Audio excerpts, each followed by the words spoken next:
creative work, like fantastic creative work online? It's the best thing about Potter, in my opinion, is that it's just inspired so many people around the world from all ages to read and to create their own content. And yeah, as you see, the net's cast pretty wide.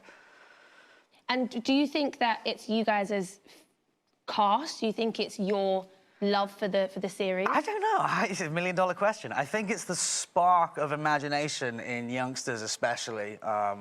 I know it did wonders for my generation. This is the beautiful thing about it, is it's being passed down now to the next generation, so. Well, there are a whole new generation of fans growing up with you as Draco Malfoy in the movies. It makes me curious, did you relate to Draco at all when you were playing him on screen? Not at all. My parents are very caring and lovely.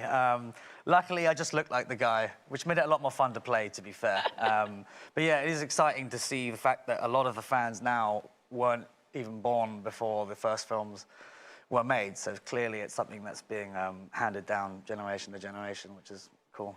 As part of your creator series, we know you're very dear friends with your on-screen father, Jason Isaacs. It must be so fun to stay in touch with your fellow actors as well. It's like a family, I feel. Like, sure. You guys seem like that. Hi, Dad, if you're watching. Yeah, no, it is. It's really cool. And ironically, I think I'm one of the glues that sort of keep us all together in a way. Yes, it's an ongoing family. We're often in different places at the same time, but when we get back together, it feels like that we just walked into the Great Hall for the first time, so it's kind of nice. How would you say, since discovering social media, TikTok, whatever it may be, you have evolved online? Well, I was thinking about this earlier, and I think in 2001, we were still getting bags of fan mail from all around the world, which was very endearing and very, you know, overwhelming slightly.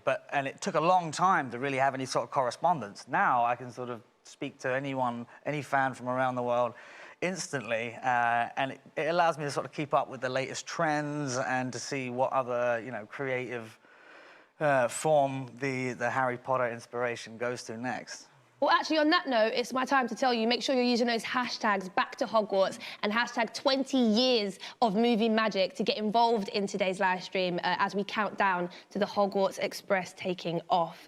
What's next for you online, though, Tom? Do you have any ambitions that you'd like to share, your creative ones? I don't want to reveal too much, but I have a couple of things up my sleeve. I'd just say I've enjoyed the interaction with the Potter fans. I can't stop myself now, can I? But we don't want you to stop. I can't stop it. I've enjoyed it so much over the last couple of years that I intend to keep doing more and more.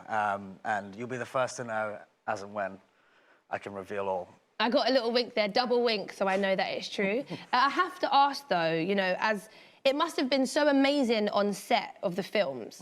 What is your favourite memory that you have while you were filming Harry Potter and the Philosopher's Stone? It's tough to pick one. It really is. I'll tell you mine if you tell me yours. As far as your first time watching it, mine was I think was the Great Hall, because it was it's a great scene. It was a fantastic set. Never have I seen a set built like that before or since. And we were kept outside purposefully, not to sort of ruin the surprise for us. So yeah, all of our reactions were genuine in that moment.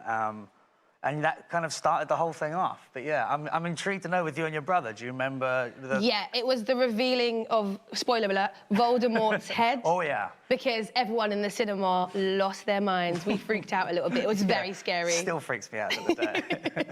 It was so good. But thank you so much for joining us, Tom. I feel like on behalf of Wizarding World fans all over the world, it's been an honour to chat to you and to have a bit of Potter in our lives. Do you know what I mean? I do, and I want to say thank you to you and thank you to all the fans over the last 2 decades that have kept the fan flame going. We really appreciate it. I was going to ask if you have any parting words, but I feel like you just did it very nicely. I stole it from you, sorry.